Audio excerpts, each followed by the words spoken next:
Hello, everyone, and welcome back to Haunting Tales. Tonight, as you sink into the shadows of your room, as the night wraps itself around you, I have a question. Are you truly alone? Before you drift off, leave a comment below telling me where you're listening from. Let me take you into a tale that will make you question every creak, every whisper, and every shadow in the corner of your room.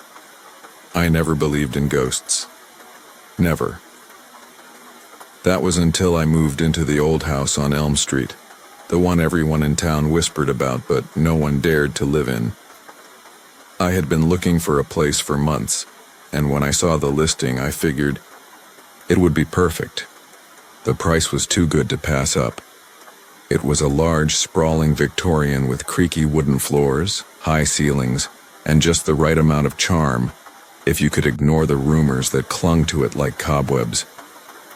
The day I signed the lease, the landlord, an older man with thick glasses and a trembling voice, seemed eager to hand over the keys. Almost too eager. I thought it was strange, but I pushed the thought aside. The first night in the house felt strange.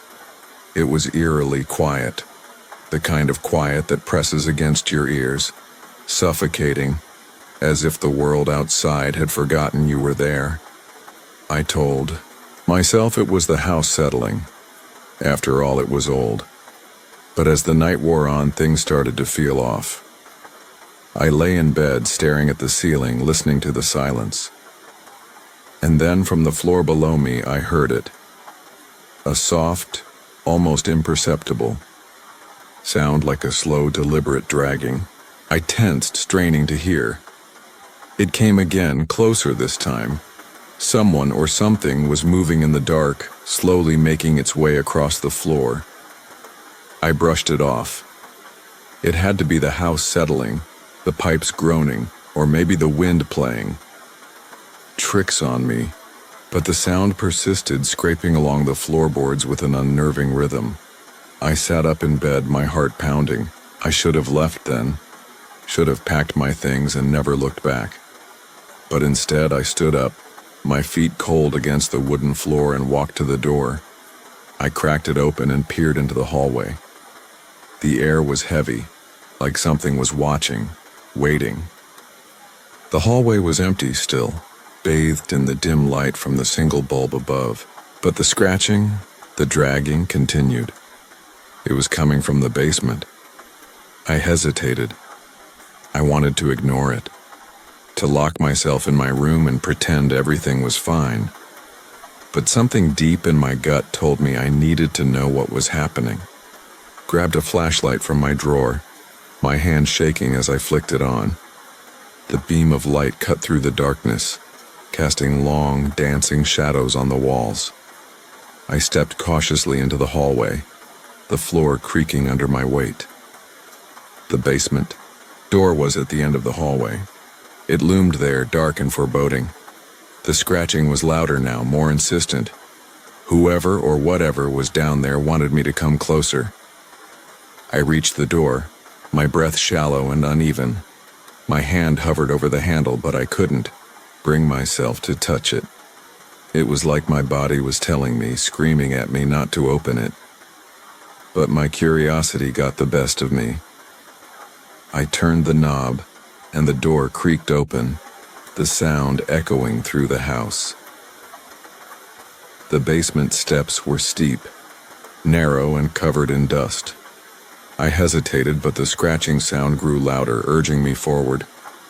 With each step, the air grew colder, and the darkness seemed to swallow the light from my flashlight. When I reached the bottom, I turned the corner. The basement was empty. At least it appeared to be. The only thing that stood out was a large, dusty old chest in the corner, its lid slightly ajar. The scratching was coming from inside it. A slow, rhythmic drag. I could feel my heart racing in my chest. I moved closer, and that's when I saw it. A hand, pale and thin, its fingers curled in a claw-like grip, dragging itself along the inside of the chest. I froze. The hand moved again, scraping across the wood, and I felt my stomach turn. I backed away, but the sound stopped. The air went dead, still, and I swear I could feel eyes on me. Suddenly, the flashlight flickered and went out, plunging me into complete darkness. I gasped, fumbling for the switch. When I finally managed to turn it back on, the chest was closed. It was just closed, as if nothing had ever been inside. But the scratching resumed. I stumbled back toward the stairs, tripping over my own feet. In the darkness, I had to get out of there. I had to get out before it was too late. I ran up the stairs, the sound of the dragging following me, echoing louder, closer. I slammed the basement door shut behind me, my hands trembling. But the house wasn't done with me yet. The next morning, I thought I had imagined the whole thing. I convinced myself I'd had a nightmare, that the old house had just gotten to me. But when I went downstairs for breakfast, I saw it. The basement door was wide open. I rushed to close it, but as I did, I saw something on the floor. A small, blackened handprint, smeared across the wood. It was fresh, as though it had been left there just moments before. I don't know what's down there in the basement. I don't know what made that sound. But I can't ignore it anymore. I can't go back to sleep in this house, knowing what I felt, what I saw, and every night without fail I hear the scratching. It's still coming from the basement, but tonight I'm not going back down there. The things that hide in the shadows don't want to be found. Now let's move on. But be careful, because what's waiting next is worse than what you've just heard. Trust me.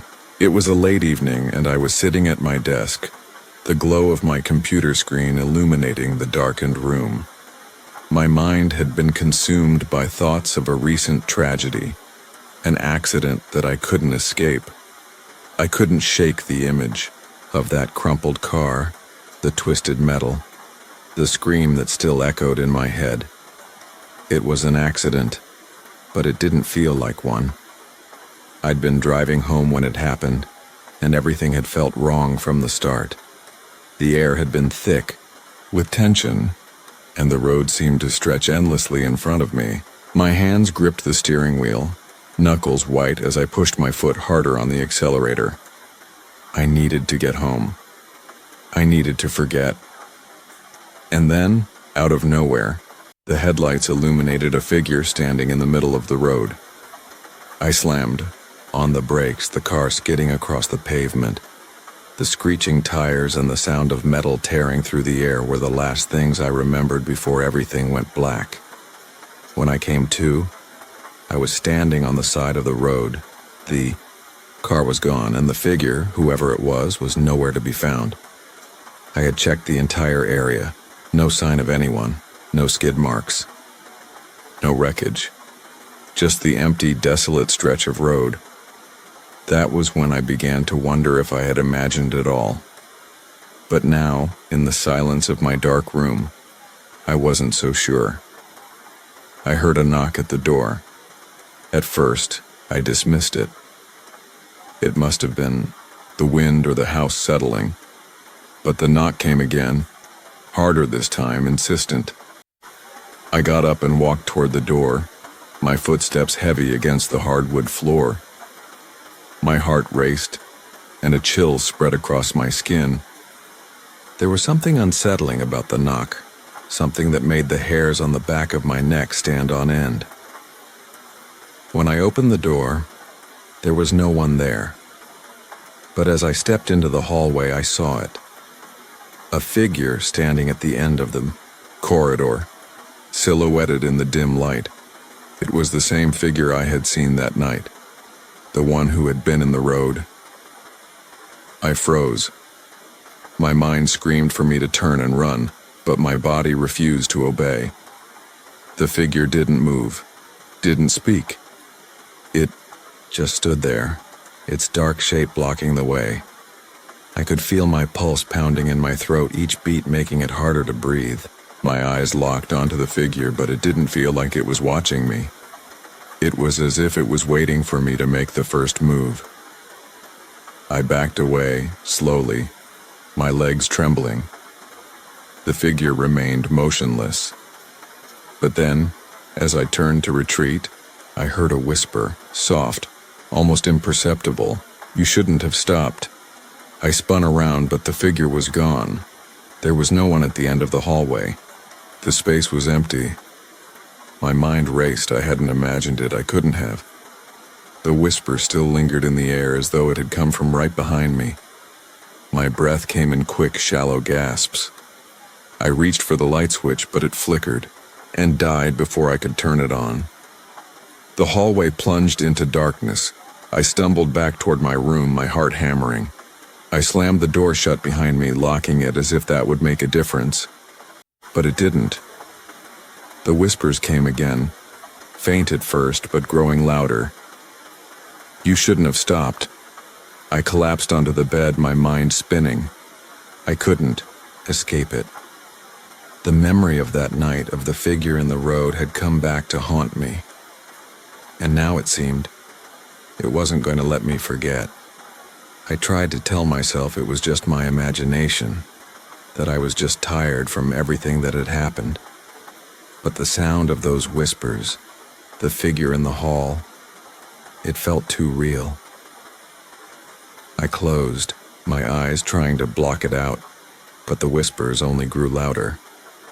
I couldn't stay here. I had to leave. I had to get out before it came for me. I stood up, my body shaking. But just as I reached for the door, I heard a loud crash from the hallway. Turned, my heart leaping into my throat.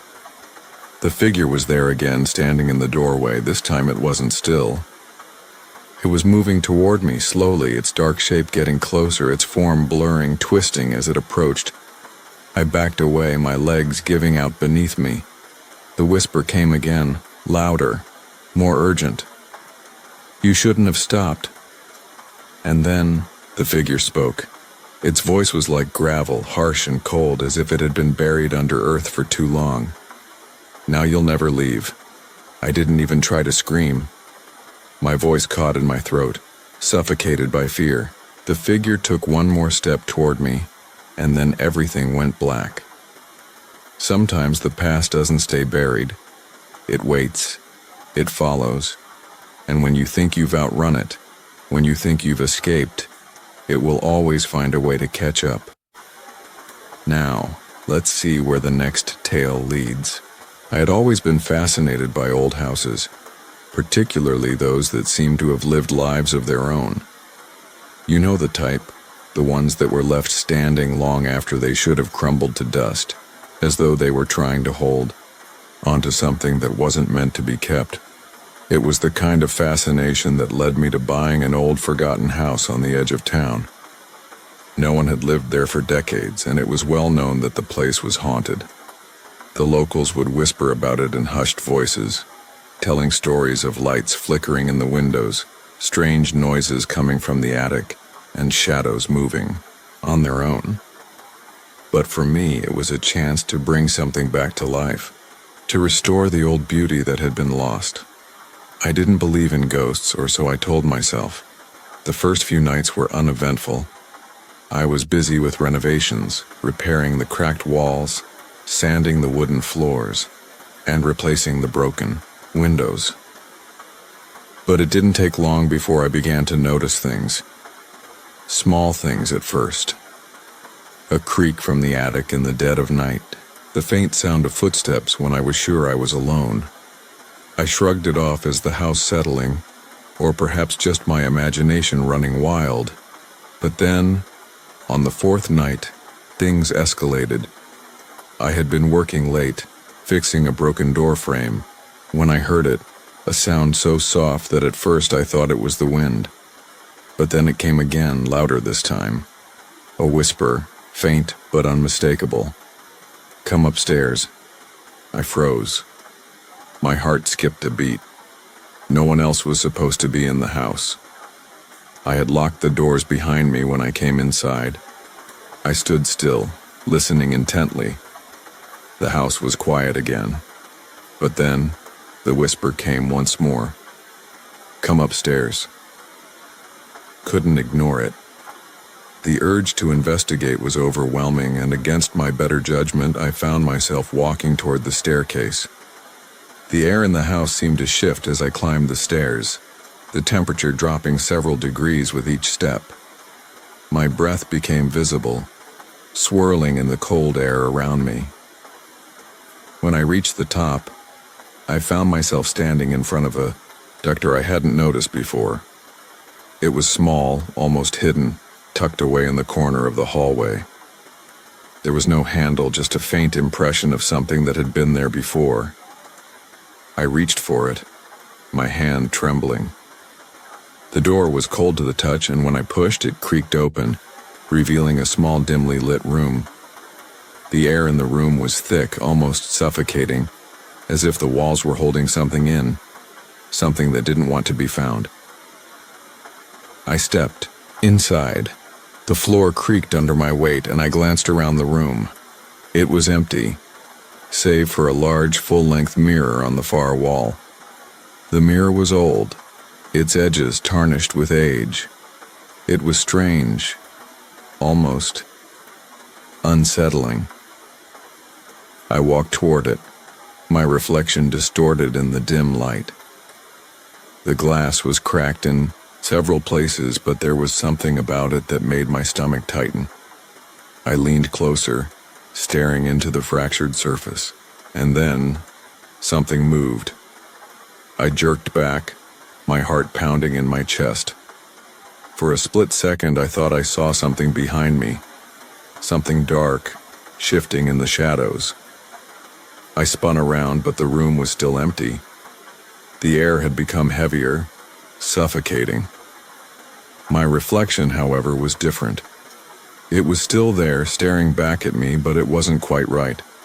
The figure in the mirror looked off. Its movements were delayed, almost as if it wasn't really me at all. And then, as I watched in horror, it smiled. I backed away, my legs shaking.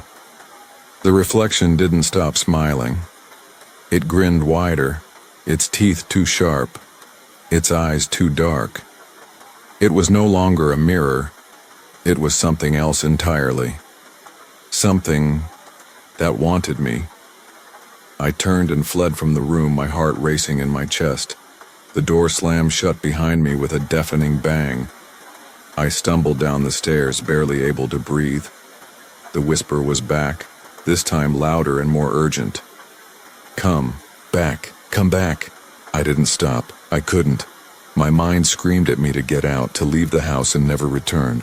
But as I reached the front door, I heard something else, a low, guttural sound like a growl coming from behind me. I turned, but there was nothing there. The house was silent again, as if nothing had happened. But I knew better. I could feel it, the presence, the eyes watching me from every corner of the house, waiting for me to slip up, to let my guard down. I left the house that night and I didn't go back. But as I walked away, I couldn't shake the feeling that I was being followed, that whatever was in that house had seen me, it knew me, and it would never let me go. The next day, when I tried to sell the house, the realtor laughed, telling me it had been vacant for years, that no one had ever shown interest in it. But I saw something in her eyes, a flicker of recognition. "You're not the first to leave that place," she said, her voice low. "And you won't be the last. Welcome back to Haunting Tales, where darkness comes alive and strange things lurk in the shadows. As you get comfortable, listen carefully. Something might be waiting for you. Before you drift into the night, leave a comment and let me know where you're listening from. And if you enjoy the chills, don't forget to like and subscribe for more scary stories. Now let's step into the unknown and see what's hiding in the dark." I woke to the sound of scratching. At first I thought it was a dream. Fingernails, dragging along the wooden floor beneath my bed. The room was dark, the air thick with the weight of sleep. My body felt heavy, my limbs reluctant to move. Then I heard it again. A slow, deliberate scrape. Something was down there. I turned onto my side, peering over the edge of the mattress. My breath hitched. The floor beneath my bed was pitch black, far darker than it should have been. It was as if the shadows there had deepened, thickened, turning into something unnatural. And then, out of the blackness, something moved. A hand. Pale, gnarled fingers curled inward like the legs of a dead spider. The nails were long, cracked, and they dragged slowly against the wood, scratching. I yanked the blanket over my head, my heart hammering. This wasn't real. It couldn't be real. But the sound continued. Scratching, shifting, and then a whisper. I see you. A chill ran down my spine. My breath came fast and shallow. I squeezed my eyes shut, willing it to stop, willing morning to come. But the whisper came again. I see you. I bit my lip, refusing to make a sound. The air felt colder. The bed dipped slightly, as if something was pulling itself up from the floor. I couldn't take it anymore. I bolted upright, flipping on the lamp beside my bed. The room flooded with warm, yellow light. Nothing. The floor was empty. The space beneath my bed, just a normal dark gap. No hand, no whispers, no impossible shadows. I let out a shaking breath and laughed. Just a dream. Just my mind playing tricks on me. Then something creaked. Not from the floor, from inside the closet. There are things that hide in the dark, waiting for the right moment to reveal themselves. And sometimes, just sometimes, when you turn your back, they step forward. Now let's move on. But be careful, because what's waiting next is worse than what you've just heard, trust me. It was late, past midnight, and I was alone in my apartment, reading. The city was quiet, wrapped in a thick fog that pressed against my windows like searching hands. When the knock came, soft but insistent, a shiver crawled down my spine. Hesitated. No one ever visited me this late. My friends knew better. My neighbors kept to themselves. The thought of checking the peephole sent a ripple of unease through me, but my feet moved before I could stop them. I peered through the tiny glass circle. At first I saw nothing, just the dimly lit hallway stretching into darkness. Then, as my eyes adjusted, I saw a shape. A figure standing just beyond the door's edge, obscured by shadow. Another knock. Louder this time. My throat tightened. Who's there? Silence. Reached for the lock, but hesitated. Something felt wrong. The figure wasn't moving, wasn't shifting its weight or breathing heavily. It was just there, still and expectant. A third knock. This one rattled the door. I stepped back, my pulse pounding. I'm calling the police. Then finally a response. Not a voice, not words, just a whisper. Let me in. I backed away from the door, my hands shaking. The air in the apartment felt heavier, like the pressure had shifted. My heart hammered against my ribs. I glanced at my phone on the coffee table, but before I could move toward it, the whisper came again. Louder this time. Let me in. It wasn't a plea. It was a demand. I swallowed hard. Something inside me, some deep, primal instinct, told me that if I opened that door, I wouldn't be the same person afterward. If I let it in, I'd never be able to make it leave. I forced myself to turn away, to grab my phone. My fingers were stiff, trembling as I tried to dial 911. But just as I pressed the call button, a shadow moved under the door, not outside the door, under it, sliding like ink, spilling inward. I screamed, dropping the phone. The lights flickered. The room turned ice cold. The shadow lengthened, stretched toward me. It wasn't a trick of the light. It was something alive, creeping toward me with intent. Ran. I don't even remember making it to my bedroom, slamming the door shut and shoving the dresser against it. My breath came in ragged gasps as I backed away, clutching my head. The whispers had stopped, but something pressed against the other side of the door. Then the doorknob turned. I choked on a sob, stumbling back. I had no weapons, no escape. My windows were bolted shut. My fire escape rusted and broken.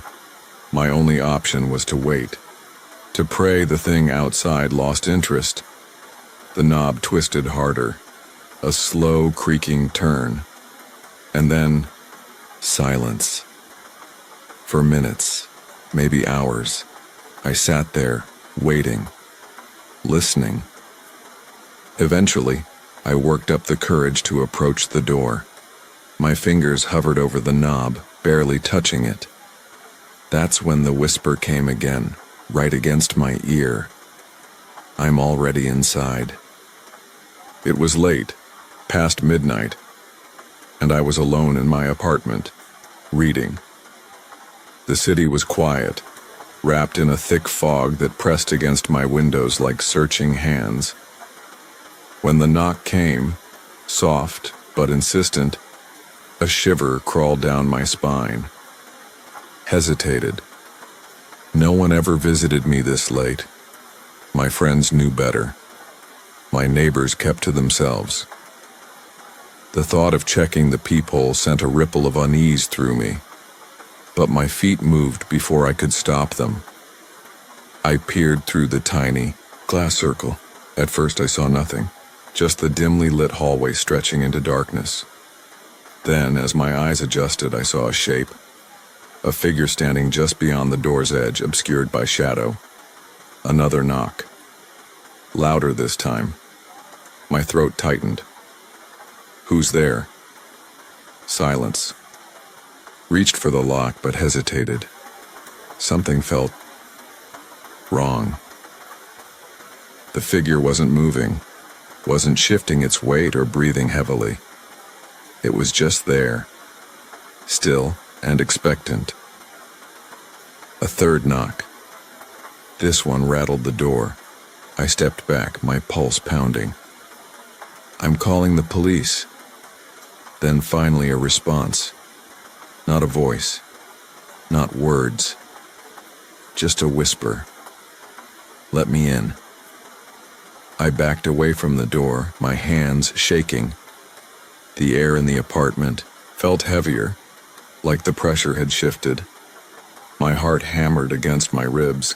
I glanced at my phone on the coffee table, but before I could move toward it, the whisper came again. Louder this time. Let me in. It wasn't a plea. It was a demand. I swallowed hard.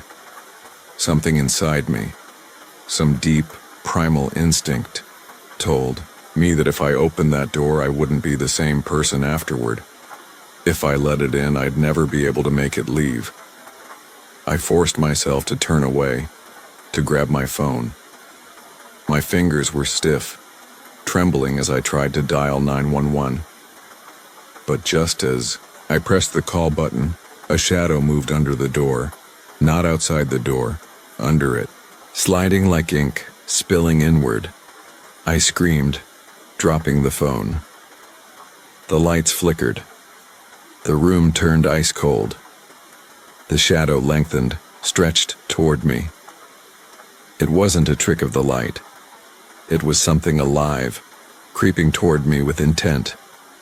Ran. I don't even remember making it to my bedroom, slamming the door shut and shoving the dresser against it. My breath came in ragged gasps as I backed away, clutching my head. The whispers had stopped, but something pressed against the other side of the door. Then The doorknob turned. I choked on a sob, stumbling back. I had no weapons, no escape. My windows were bolted shut. My fire escape rusted and broken. My only option was to wait. To pray the thing outside lost interest. The knob twisted harder. A slow, creaking turn. And then, silence. For minutes, maybe hours, I sat there, waiting, listening. Eventually, I worked up the courage to approach the door. My fingers hovered over the knob, barely touching it. That's when the whisper came again, right against my ear. I'm already inside. It was a typical evening when I found it, the old book. It had been left on my doorstep, wrapped in a faded brown cloth, the corners of the pages curling as if they'd been exposed to too many years of neglect. I remember feeling uneasy when I first saw it. Something about the way it was placed on the ground so carefully seemed wrong. It was almost as if someone, or something, knew I would find it. I bent down and picked it up. The leather cover was cracked and worn, and there were strange symbols etched into its surface. They looked ancient, unfamiliar, and unsettling, like they were waiting for me to try and decipher them. But I couldn't make sense of it.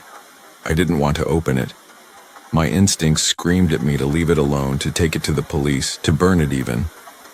But curiosity gnawed at me. After all, I was alone in my apartment that night, and it was the kind of night where anything could happen, when the mundane became strange and unsettling. So I took it inside. The moment I placed the book on my coffee table, I felt the temperature in the room drop. It wasn't much, just a slight chill, but enough for my skin to prickle with unease. I sat down, staring at the cover, wondering if I should just put it away, forget about it. But something in me urged me to open it. I gingerly lifted the front cover. The first page was blank. The second one too. But then, on the third page, there was writing. The words were not in any language I recognized, but they seemed to pulse with life, as though they were breathing. The ink was dark, like blood, and the symbols, they began to shift, to change. At first, I thought my eyes were playing tricks on me, but they weren't. The symbols on the page moved, curling and uncoiling like a serpent. They rearranged themselves before my very eyes, forming sentences I couldn't look away. The words on the page read, "You've opened the door. You cannot close it."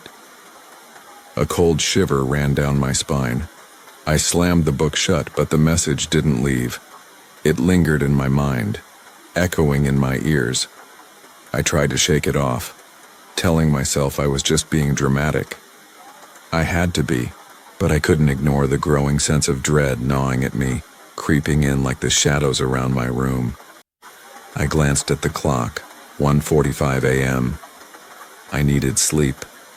I needed to forget about that book. But as I closed my eyes, I heard it. A whisper. It came from the other room. At first I thought it was my imagination, but then it came again, clearer this time. "You cannot close the door." I shot up, heart pounding in my chest. My pulse raced as I turned to the coffee table. The book was gone. The book was gone. Panic set in and I sprang from the couch, tearing the room apart in my search. The book wasn't on the coffee table. It wasn't on the floor. It wasn't on the shelves. It was nowhere. But the whispering, it didn't stop. It was getting louder, closer, as if something was right behind me, just out of sight. I whirled around, expecting to see someone standing there, but there was nothing. The room was empty, silent, except for the whispering. I could feel it now, right in my ears. "You've opened the door." Suddenly, I wasn't alone. I don't know how to explain it, but it felt like the air had thickened, like something was pressing against my skin. The shadows in the corners of the room seemed to grow, stretching out toward me like dark, eager hands. The walls seemed to close in around me. I couldn't breathe, couldn't think. I was suffocating. I ran out of my apartment, my feet slamming against the floor, but the door wouldn't open. No matter how hard I pulled, the door stayed shut. I turned and looked back into the apartment, and there it was. The book, sitting quietly, on the floor as if it had never moved. The shadows around it began to writhe. The symbols on the cover, those same shifting marks, glowed faintly, pulsing in time with my heartbeat. The whispers grew louder, more frantic. You open the door. You cannot close it. You are ours now. I reached for the door again, desperate to escape, but the whispers, they were coming from inside my head now. They were in the very fabric of my thoughts, repeating over and over again. I felt the room begin to spin. The walls felt like they were closing in, and I heard a low, growling noise from behind me. Something was coming closer, and then I saw it. The thing that had been whispering to me. It was tall, dark, and its face was a void. No eyes, no nose, no mouth. Just an endless blackness, a gaping hole where its face should be. It didn't move, like a person. It floated, gliding toward me with slow, deliberate movements. Its presence filled the room, overwhelming everything else. I couldn't breathe. I couldn't scream. It opened its mouth, or what should have been its mouth, and the darkness poured out, swallowing everything in its path. The shadows grew, twisting and bending around me. I tried to run, but my legs wouldn't move. I was paralyzed. The book lay at my feet. You cannot close the door. The last thing I remember is the cold hands of the darkness reaching for me, dragging me into the void. And now, as you hear the echoes of that tale, remember one thing. The door is never really closed. Now let's move on. But be careful, because what's waiting next is worse than what you've just heard. Trust me, it was supposed to be an ordinary evening. I had just moved into my new house, a quaint little cottage on the outskirts of town, surrounded by trees and fields. The kind of place you'd find in the pages of a cozy novel.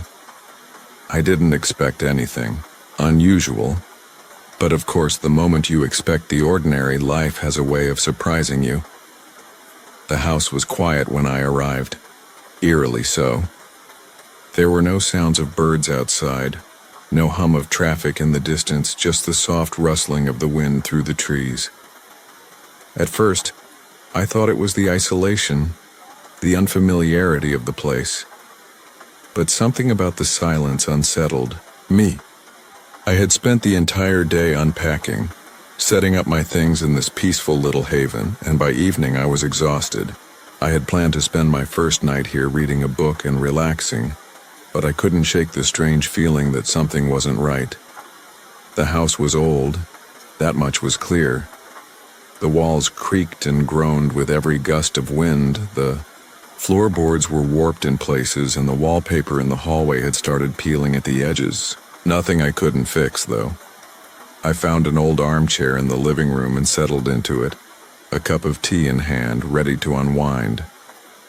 The lamp beside me flickered twice, then stayed steady, casting a warm glow around the room. I opened my book and began to read, the words pulling me into the story. It wasn't until an hour later that I noticed it. The scratching. At first I thought it was just a mouse or something similar, a little creature scurrying behind the walls. But then it came again, louder this time, persistent, rhythmic. It seemed to come from the floorboards beneath me. My heart skipped a beat. I tried to ignore it, telling myself it was just the house settling, that old houses made strange noises. But the scratching grew louder, as if whatever it was wanted to be heard. I put down my book and stood, my footsteps soft against the wooden floor. I walked over to the wall near the armchair, pressing my ear against it. The scratching continued, now accompanied by a soft, low whispering. It sounded like a voice. I pulled back, my mind racing. There was no one here, no one but me. But the whispers, they were clear now, not just a vague murmur. They were saying my name. You shouldn't have come. My blood ran cold. The voice was low, guttural, almost like it was coming from deep underground. I could feel the weight of it pressing in on me, suffocating the room. I looked around, trying to find where the sound was coming from. I moved across the room, eyes darting nervously. But there was no one there. The room was empty. The whispers grew louder, more frantic. You shouldn't have come. I stumbled backward, my legs shaking beneath me. My heart thudded in my chest as I glanced around the room again, but everything was still. No one, no movement, no sign of anything unusual except the whispers. They were coming from the floor. I knelt down, trembling, and placed my hands on the wooden floorboards. The scratching had stopped, but the whispering continued, as if it were now inside the walls, inside the house itself, crawling into my very soul. The air around me grew colder, and then I heard it. A faint scraping sound, like something dragging across the floor beneath the house. I jumped to my feet, looking frantically around. I needed to get out, I needed to leave, but my feet felt glued to the ground.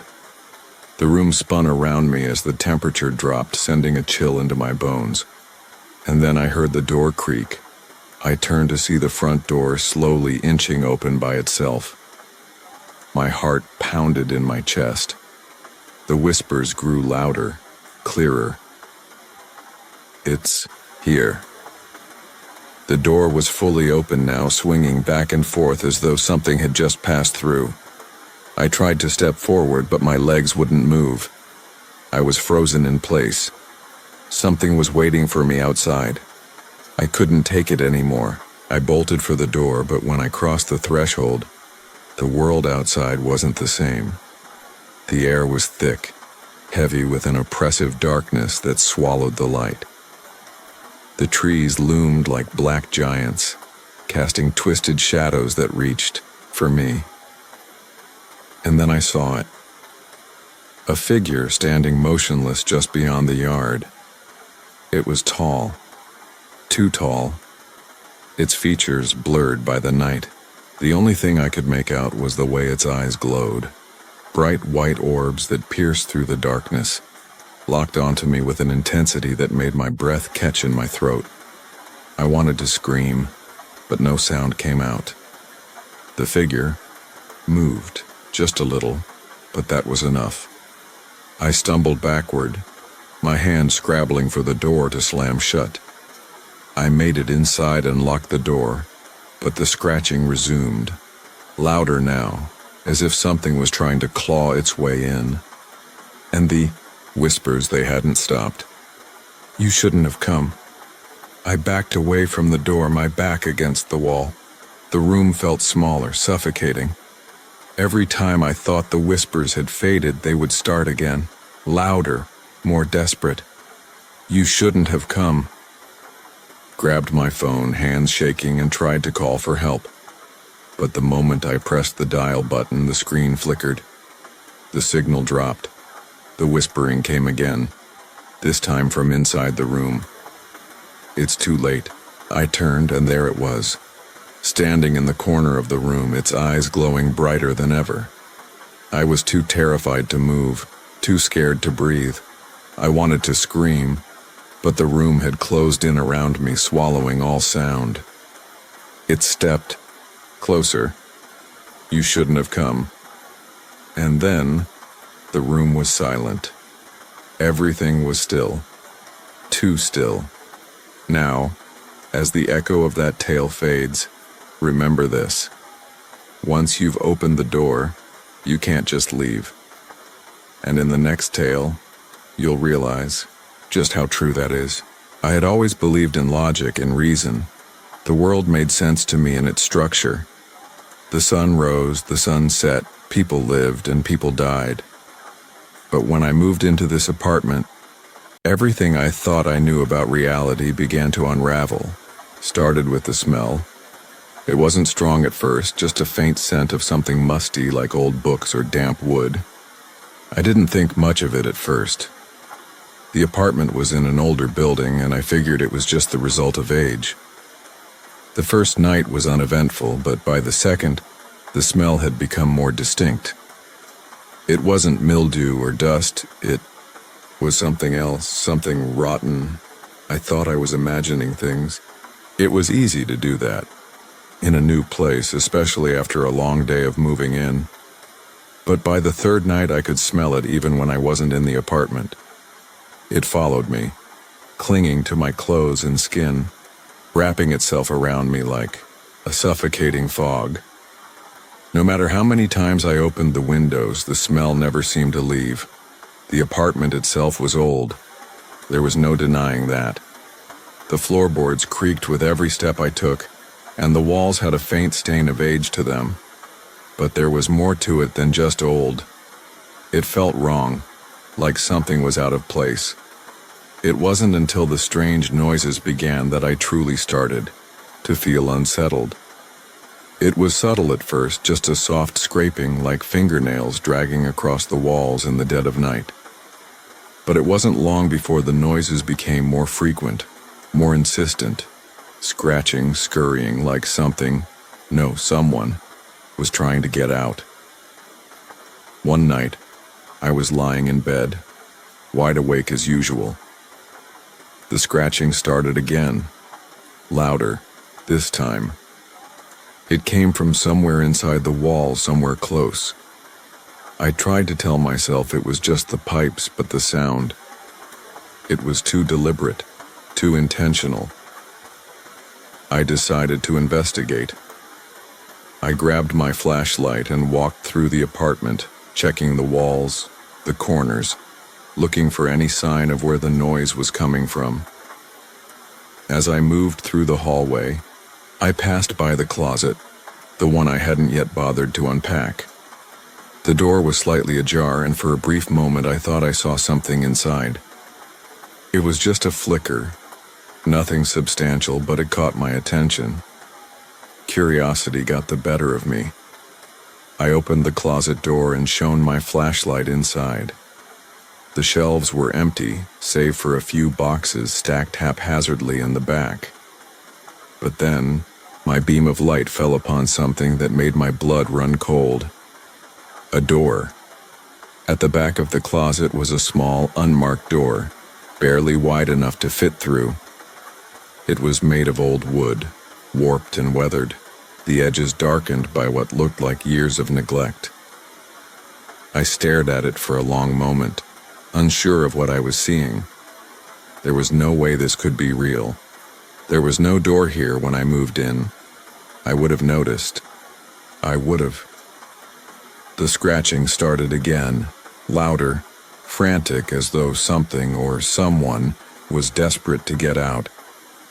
The noise was so intense it almost felt like it was coming from inside my head. I reached for the door handle. It was cold, smooth under my fingers.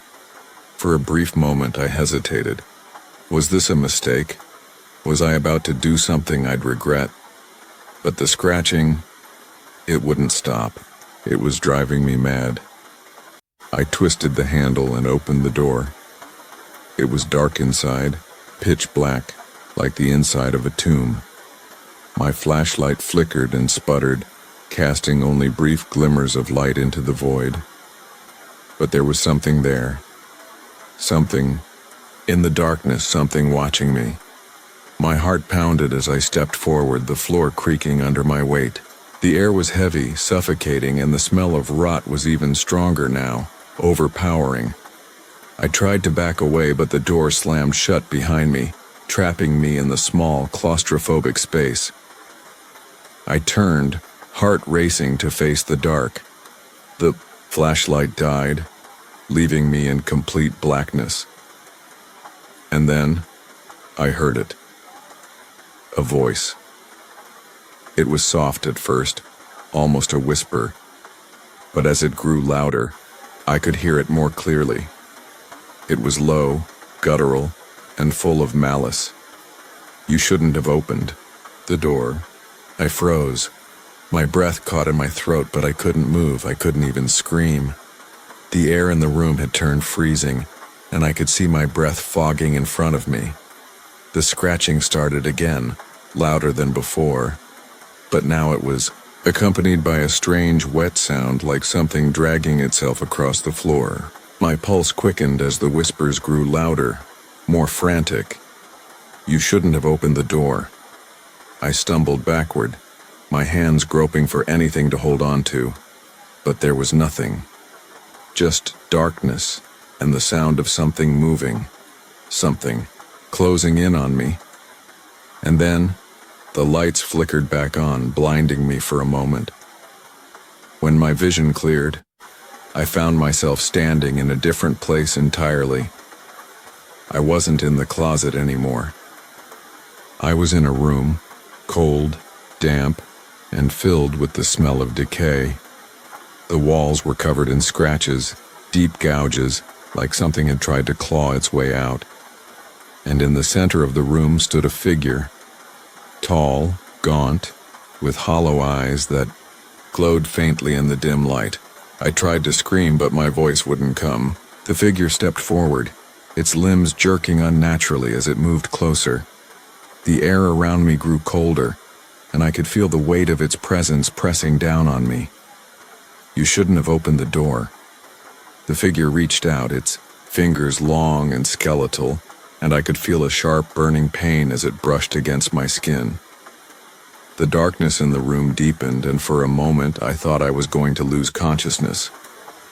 But then I heard something else. A voice, faint at first but growing clearer. It's not too late. I turned, desperate for a way out. The voice came from the shadows, soft and pleading, but filled with an urgency I couldn't ignore. And then the world shifted again. I was back in the closet, breathing heavily, heart racing. The door was closed. The scratching had stopped. But the air still felt thick, as though something had followed me back. You shouldn't have opened the door, the voice whispered one last time, sending a shiver down my spine. Now, as you let the story linger, remember that not all doors are meant to be opened. But in the next tale, you'll learn just what happens when you can't resist. It was a typical Thursday evening when the first strange thing happened. I was sitting at my desk trying to finish some work. The soft hum of the fluorescent lights above, the rhythmic tapping of my keyboard, and the steady beat of the clock ticking away were my only companions. The apartment was quiet. The only sound, the distant rumble of traffic outside. I didn't think anything out of the ordinary was going to happen. But then it did. I was interrupted by a knock at my door. I wasn't expecting anyone, and that alone made me uneasy. But it wasn't just that. The knock was odd. It wasn't a normal knock, no. It was too deliberate. 3 sharp, measured raps, one after another, and then nothing, just silence. I didn't move at first, unsure whether I'd heard it correctly. Maybe it was the wind, I thought. Maybe the building was just creaking. But no, there it was again. 3 knocks, this time louder. I stood up slowly, my feet dragging against the floor as I walked toward the door. I checked the peephole. Nothing. The hallway was empty, just a stretch of dull yellow light from the overhead bulbs. But the feeling of something waiting, something watching, was crawling up my spine. My hand reached for the doorknob, but before I could even turn it, I heard something else. A voice. Soft, almost a whisper, but clear enough to send a chill through my body. "Let me in." I froze. The voice wasn't familiar. It wasn't anyone I knew. And yet somehow I felt I should recognize it. It was a voice that tugged at something buried, deep within me, a feeling of dread and familiarity, as though I had heard it before. Somewhere. Sometime. I backed away from the door, my pulse thundering in my ears. I didn't want to open it. I didn't want to acknowledge whatever it was, but the voice was persistent. It didn't just ask. It demanded. Let me in. The air around me grew cold. My breath came in shallow gasps as I backed into the corner of the room, away from the door, away from the voice. I had to do something. I couldn't just stand there. My mind raced through every possible explanation, but none of them made sense. Who would be at my door? Why was I so terrified? Then the voice spoke again. "I'm not going away." I turned to look at the window, the moonlight casting long shadows across the floor. I wanted to escape, to run, but there was nowhere to go. The only door out was the one the voice was at, and the only window was too high to jump from. The knocking started again. 3 sharp, purposeful raps, and then silence. It was like the door was breathing, waiting. I couldn't help but feel as though the door itself was alive, aware of me, watching me. I felt the hairs on the back of my neck stand up. My legs were shaking as I walked to the door again, my hand trembling as I reached for the knob. I couldn't just ignore it forever. I had to know what it was. I had to face whatever this was. Opened the door. The hallway outside was empty, just as it had been before. No one stood there. No one in sight. Just the dim light of the corridor stretching endlessly down the hall. My heart was pounding so loudly in my chest that I could hardly hear anything else.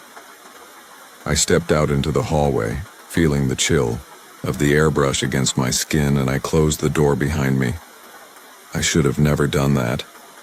I heard the whisper again, but this time, it wasn't from the door. It was right next to me. "You shouldn't have come out." I spun around, but no one was there. The hallway stretched before me, too long, too dark. The light at the end seemed to flicker in and out, like the pulse of something living. The floor creaked beneath my feet as I slowly started walking down the hallway. My feet felt like they were moving on their own, drawn toward the light at the end, even though every part of my brain screamed for me to turn back. With each step, the darkness pressed in closer, surrounding me, closing in on me. I tried to call out, but my voice caught in my throat, stifled by the cold air that seemed to wrap itself around me like an invisible hand. I felt something brush past me, cold, fleeting, like a shadow that didn't belong. A whisper, so faint, I almost didn't hear it, touched my ear. "Come closer." I stumbled backward, gasping for air. Something was wrong. I couldn't explain it, but I could feel the weight of it pressing down on me. The darkness felt alive, like it was shifting, moving, breathing with me. And then in the flickering light, I saw something. A figure. Tall, dark, indistinct. It seemed to grow with the darkness, its shape bending and twisting in ways that weren't possible. It didn't have a face, but I could feel its eyes on me, watching, waiting. The moment I saw it, I knew what it was. It was the thing behind the door, the thing that had been knocking, the thing that had been whispering, "Let me in," it said again, but now it wasn't a whisper. It was a command. The thing began to move toward me, its limbs contorting unnaturally, stretching as if the very fabric of space was being twisted by its presence. My body screamed to run, but I couldn't. My legs wouldn't move. The air had thickened, turning to molasses, and each step it took felt like an eternity. It reached for me, its fingers long and black, its nails scraping against the walls. I tried to scream, but nothing came out. The thing's hand brushed against my arm, cold, ice cold, and then I was back in my apartment, sitting at my desk, staring at the screen. The lights were on. The room was quiet, but I knew it wasn't over. I looked down at my hands. The faintest trace of dark marks, almost like fingerprints, stained my skin. And the whisper came again. Let me in. Now the darkness doesn't just knock, it waits for you to open the door, but you won't see the truth until you step forward. Something far worse is coming in the next tale. I never thought I'd be one of those people who believed in signs. You know the ones. People who think the universe is trying to tell them something, that the flicker of a streetlight or the time on a clock holds some deep, hidden meaning. I used to roll my eyes at those types of people. But that was before the signs started showing up in my life one after another. That was before everything changed. It started innocently enough. Just an odd feeling one evening as I was walking home from work. I'd taken the usual route, the one I always took, but for some reason that night everything felt different. The streets were quieter, too quiet. The lights seemed dimmer, the shadows stretched longer. Then, as I walked past the old bookstore near the corner, I saw it, a slip of paper pinned to the bulletin board outside. It wasn't unusual to see flyers for garage sales or events, but this one caught my eye. It was a simple piece of yellowing paper with black ink scrawled across it. Don't ignore the door. That was it. No explanation, no signature, just those words, printed in haste. I stopped in front of it, staring at the words for far too long. Something about them sent a chill through my body. It was like the message was meant for me, like I was supposed to see it. I shook my head, chalking it up to coincidence, and continued on my way. But that night, things started to change. I couldn't stop thinking about the note. It followed me, haunted me. Every time I closed my eyes, those words echoed in my mind, repeating, looping. Don't ignore the door. Don't ignore the door. I tried to dismiss it. I tried to tell myself it was nothing. But the feeling stuck with me, lingering like a shadow. And then, a few nights later, it happened again. I was sitting at my desk, working late, when my phone buzzed with a new message. It was an anonymous number, no name attached. Don't ignore the door, it's already waiting. My stomach dropped. The same words, the same chilling message. This time there was no denying it. This wasn't a coincidence. This wasn't some weird prank. Someone was trying to tell me something. The next day I decided to investigate. I went back to that bookstore, hoping to find some clue about who had left the note. I scoured the bulletin board, but everything was gone. Every flyer replaced with new, fresh ones. But then, something caught my eye. It was a door. Just an image of a wooden door, painted in a deep shade of red. It was tacked to the bottom of the board, almost hidden among the other papers. I stared at it, my heart racing. There was no text, no explanation, just the door. I knew then. I had to find it. I spent the next several days searching. I walked every street, every alley, every corner, looking for any door that might match the one from the picture. But there was nothing. It was like the door didn't exist. It was maddening. I went to bed that night feeling like I was losing my mind, but when I woke up, something was different. Something was wrong. I heard a faint noise coming from somewhere in my apartment. At first I thought it was just the wind or the house settling, but the sound grew louder. It was a creaking, like the sound of an old door slowly opening. I froze. I got out of bed, my heart pounding in my chest. I crept through the apartment, my senses on high alert, trying to locate the source of the noise. As I neared the hallway, I saw it, a door. I didn't know how I had missed it before, but there it was, standing at the end of the hallway. A wooden door, painted red, just like the one in the picture. It was slightly ajar, as if waiting for me. I took a hesitant step forward, my mind racing. This couldn't be real, this couldn't be happening. But the door was right there, undeniable, standing as if it had always been there. My hand reached out, trembling, as I touched the door handle. It was cold, as though it had been frozen in time. I took a deep breath and pushed it open. The room beyond was dark, a thick, inky blackness that seemed to stretch endlessly. It felt like the door had opened into a place that shouldn't exist, a place that was both far away and yet impossibly close. I stepped inside and the door slammed shut behind me. I spun around, my heart pounding in my chest. The door was gone. The hallway, the apartment, everything was gone. There was nothing but the darkness surrounding me. The air felt heavy, thick with a presence that I couldn't see but could certainly feel. You came. The voice came from everywhere and nowhere all at once, a whisper that sent shivers down my spine. I opened my mouth to scream, but no sound came out. The darkness pressed in closer, wrapping around me like a suffocating blanket. I tried to move, but my legs were frozen, my body unwilling to obey. And then something stirred in the darkness, a figure. Slowly emerging from the shadows, it took shape, its limbs long and twisted, its eyes empty and hollow. It reached toward me with hands that seemed to stretch and bend in unnatural ways, its fingers curling like claws. You were warned, the voice whispered again.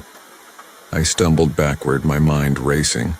I needed to get out, I needed to wake up from this nightmare, but there was no escape. The figure was getting closer, its presence suffocating, overwhelming.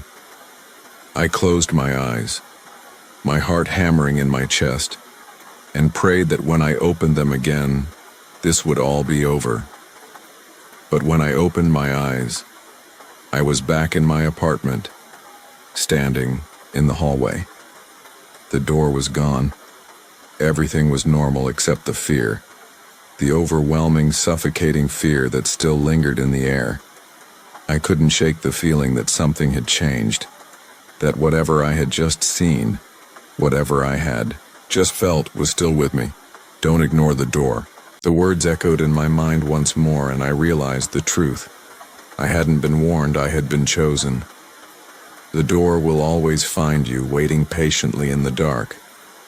But remember, what's behind it will never let you leave. And now, as the door closes, another tale begins to unfold, one that might just drag you into its depths. I was never alone in that house, at least that's how it felt. Every step I took, I felt like someone was walking behind me, breathing down my neck. But when I turned, nothing was there. It wasn't that the house was haunted, at least not in the way you might think. There were no whispers in the dark, no creaking doors. It was more like the house itself had a pulse, a rhythm. It watched me. It all started the day I found the letter. It wasn't anything special at first glance. Just an old envelope, yellowed with age, tucked between the floorboards of the master bedroom. I'd been doing some minor repairs when I discovered it hidden away in the dusty corners of the room. The handwriting on the front of the envelope was unfamiliar, slanting, and uneven. The words were faint, hard to read under the dim light, but what struck me was the name, Catherine. I don't know why, but the name sent a shiver through me. I'd never heard it before. It didn't mean anything to me, yet there was something strangely familiar about it. I carefully tore open the envelope and unfolded the letter inside. The paper was brittle, fragile, and as I read, I realized that the handwriting was erratic, almost frantic. "I'm not safe here. I can hear it. It's watching. Please help me. Don't let it find you."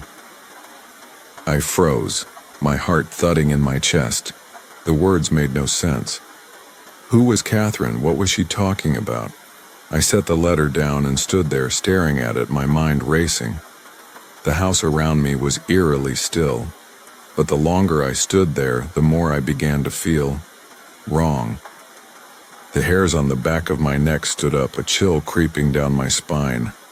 I left the letter where I found it, but I couldn't shake the feeling that something was off, that the house was waiting for something. Over the next few days, the feeling only grew. I began hearing things, soft whispers from the shadows, faint movements in the corners of my vision. At night I would hear footsteps pacing back and forth upstairs, but when I went to check, there was never anyone there. I told myself it was just my imagination, the isolation starting to take its toll, but then I started seeing her. Catherine. She appeared in the mirrors at first, just a fleeting shadow in the corner of my eye. A figure with long dark hair and hollow eyes. She would be gone the moment I turned to look directly at her, but I knew she was there. I could feel her presence like a cold hand resting on my shoulder, pressing against my skin. I tried to ignore it, telling myself it was just a trick of the light, the house playing games with my mind. But it wasn't just in the mirrors. I started hearing her voice, soft and distant, calling my name. I would hear it echo through the empty hallways, bouncing off the walls, growing louder the more I tried to drown it out. "Help me, please." I couldn't escape it. I didn't know what she wanted, but I felt a deep, overwhelming need to understand. Who was she? Why was she calling me? What had happened to her? One evening, after yet another sleepless night, I finally decided to go back to the room where I found the letter. I had to know more. The letter, the name. It all felt too significant to ignore. I went into the master bedroom and stared at the spot where I had found the envelope. The floorboards were still, slightly warped from where I had pried them up. I knelt down, running my fingers along the edges. There was nothing left behind. No other hidden messages, no more secrets to uncover. But then I heard it again. A soft whisper, barely audible but unmistakable. "Help me." My heart skipped. The voice was coming from the closet. I stood up, my pulse quickening. The closet door was ajar, the darkness inside beckoning me. I had never dared open it fully before. Something about that space felt wrong, but this time I couldn't stop myself. I stepped forward, my hands shaking as I gripped the handle and pulled the door open. The closet was empty. No clothes, no shoes, nothing but a thick layer of dust on the floor. But when I looked down, I saw something that froze me in place. A small, worn-out shoe buried beneath the dust. It wasn't mine. I bent down to pick it up, my hands trembling as I examined it. The shoe was old, the leather cracked and torn, and yet it was perfectly preserved. As I ran my fingers over it, I noticed something else. There was a small piece of paper wedged into the heel, folded so tightly it was almost impossible to open. I unfolded it, my hands numb as I read the words scrawled in the same erratic handwriting from the letter. "I'm not alone. It's here with me. Please, you have to help me." I stared at the note, my thoughts a blur. The air around me grew colder and I could feel the house shifting. Something was changing. Something was watching me. waiting for me to uncover the truth. Suddenly, the door slammed shut behind me. I spun around, my breath coming in short gasps. The room felt smaller now, the walls closing in. The whispers were louder, more urgent, almost frantic. I felt a presence behind me, like a weight pressing against my back. And then I heard her voice, clear as day, right next to my ear. "You shouldn't have found it." I whipped around, but there was nothing there. The room was empty. The house, silent. Except for the whispers, which were growing louder. And closer. I don't know how long I stood there, frozen in place. The room felt like it was suffocating me, the walls closing in. And just as I thought I might finally snap, the whispers stopped. For a moment there was nothing. And then the door creaked open. Slowly, slowly it revealed the darkness beyond. I ran out of the house, never looking back. But the whispers, they followed me. They followed me everywhere I went. And when I close my eyes at night, I still hear them, calling to me, "Help me." Now as you lay awake, remember, the thing that calls you, it never truly lets go. It was the sound that first caught my attention. I don't know what it was, but it started as a faint hum, a low vibration that seemed to pulse through the walls of the old house. At first I thought it was just the wind, howling outside, rattling the shutters. But then it started getting louder, clearer. It was a soft, rhythmic sound that felt almost intentional. I had moved into the house just a few weeks before, looking for a fresh start. The place was cheap, almost too cheap, but I didn't mind. The walls were thick, the floors creaky, but that gave it character. It was the kind of place I could see myself living in for years, if I could just get past the weird feeling the place gave me. But it wasn't the house itself that unsettled me. It was the hum. At first I didn't pay much attention to it. I figured it was just the house settling, an old foundation creaking as the weather changed. But then, as the days went on, the hum grew louder. I began hearing it at night, long after I should have been asleep. Sometimes it sounded like voices, other times like something far worse, like nails dragging on stone. One night I couldn't ignore it any longer. It was just past midnight when I woke to the sound again. This time it was closer. Much closer. I lay in bed, wide awake, staring at the ceiling. The sound wasn't just coming from the walls, it was coming from underneath the floorboards. My heart thudded in my chest as I listened more carefully. The hum morphed, twisting into something else. Faint, whispered words. "Come. Closer." My breath caught in my throat. The floorboards beneath me groaned as if something was shifting, something heavy and deliberate. I couldn't move, couldn't speak, all I could do was listen. "Come. Closer, no." I didn't know how long I stayed there, my heart racing, the darkness closing in around me. Finally, I forced myself to move. I swung my legs over the side of the bed, my feet hitting the cold wooden floor. I stood, my legs shaky as the hum reverberated through the walls, louder now, almost suffocating. I took slow, careful steps towards the door. My breath came in short gasps as I stepped into the hallway, trying to follow the sound. It led me to the basement. I'd never been down there. I wasn't even sure where the stairs were, but in that moment, I knew exactly where to go.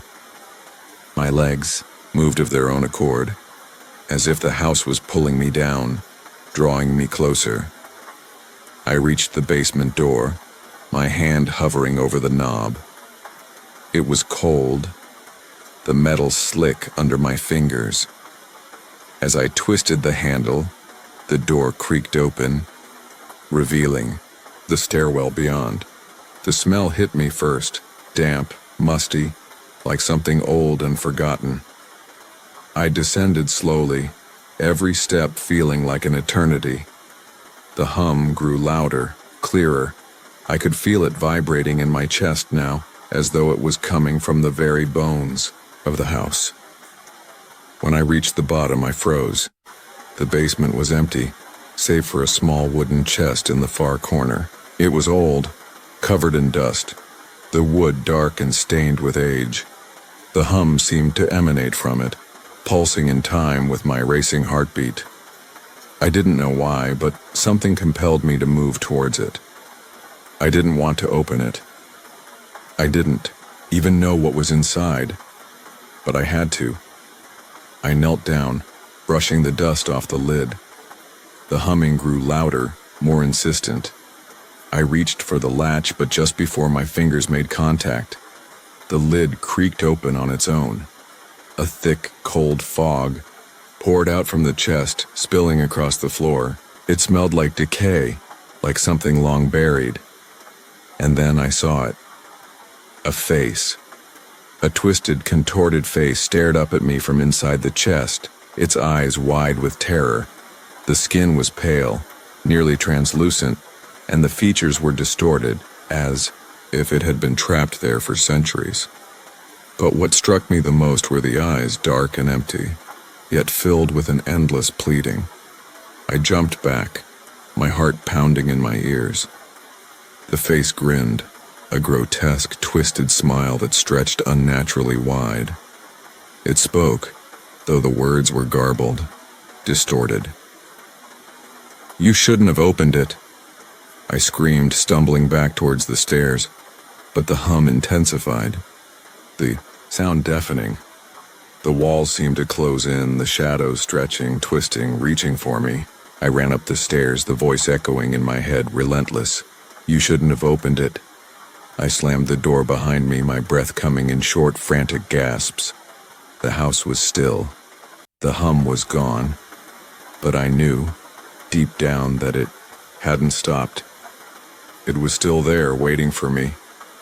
I never went back to that basement, I couldn't. But sometimes when I'm lying in bed, the hum returns. Soft at first, then louder. It calls to me, beckons me back to that place. And I know. One day I won't be able to resist. Now as you lie there, remember, some doors once opened can never be closed. It started as a simple favor. I wasn't the kind of person who usually got involved in other people's business, but when my neighbor asked me to check on his house while he was away, I couldn't refuse. He was an older man, quiet and polite, and it seemed harmless enough. Just a few checks around the place, a quick look through the windows, make sure everything was secure. He'd been gone for a week, and when I arrived at his house, I was struck by how strangely quiet it seemed. The wind had picked up and the branches of the trees swayed eerily, but there was no sign of life. No lights on, no movement inside. I shook off the odd feeling creeping up my spine and walked around to the back, where the side door was. The key he'd given me fit perfectly into the lock. I stepped inside, the door creaking as it opened. The house was dark and smelled of dust. It was that kind of old, musty scent you expect to find in a place that hasn't been lived in for a while. The furniture was covered in white sheets, ghostly shapes in the dim light. I walked through the main floor, checking each room. The kitchen was tidy, just a few dishes in the sink, and the living room looked the same as when I had visited a few weeks before, neat and untouched. But then I noticed something strange. There was a door at the far end of the hallway, one I had never seen before. It was small, barely noticeable, as if it had been hidden away behind a bookcase or a piece of furniture. It was old, weathered, and painted in a deep shade of green. The wood had aged, and the paint was chipped in places. Curiosity tugged at me. I had been in this house a dozen times, and I was sure I'd never seen this door before. It felt out of place, almost as though it had been added recently. I walked over to it, my hand hovering over the knob. It was cold, the metal smooth and unwelcoming under my fingers. I twisted it slowly and the door creaked open. Beyond it was a small room. The air was thick and damp and the light was dim, casting long shadows across the walls. I stepped inside. Glancing around, there was nothing in the room at first glance.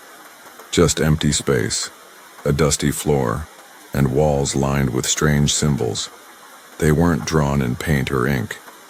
Instead, they seemed to be carved into the wood, deep grooves that looked like they had been there for ages. The symbols were unfamiliar, jagged and twisted like something out of an ancient language. I shivered as I traced my fingers along the carvings.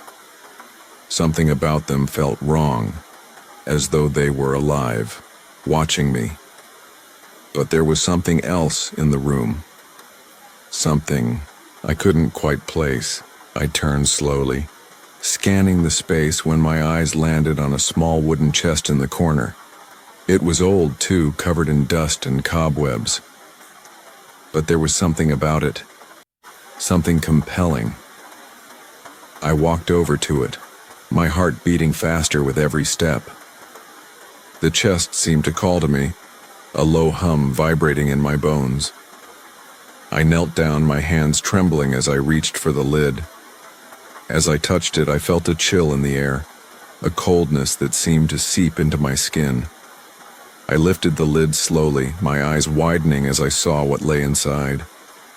A small glass jar. It was old too, like everything else in the room. But it wasn't just the jar that caught my attention. It was the contents. Inside the jar were tiny, delicate pieces of paper, each one folded and carefully placed inside. At first, they appeared to be nothing more than scraps of paper, but as I picked one up and unfolded it, my stomach dropped. It was a name. I glanced at the next piece and then the next. Each one had a name on it, names I didn't recognize. They were written in a jagged, frantic hand, and as I read through them, something strange started happening. I couldn't stop reading. Each name felt familiar, as if I knew these people, somehow, though I couldn't place where.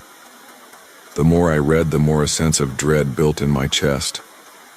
The names seemed to call out to me, pulling me deeper into the jar, deeper into something I couldn't understand. I had to stop. I had to leave. I slammed the lid of the chest shut and stumbled backward, my breath ragged. I wanted to run, to get out of that room, but as I turned toward the door, something stopped me. The symbols on the walls had changed. They weren't the same as before. The grooves had deepened, the jagged lines twisting and shifting as though they were alive. And the names, those names from the jar, they were written on the walls now, carved into the wood. Come closer. A voice. It was faint at first, but it grew louder, clearer. Come closer. I couldn't move. My legs wouldn't respond.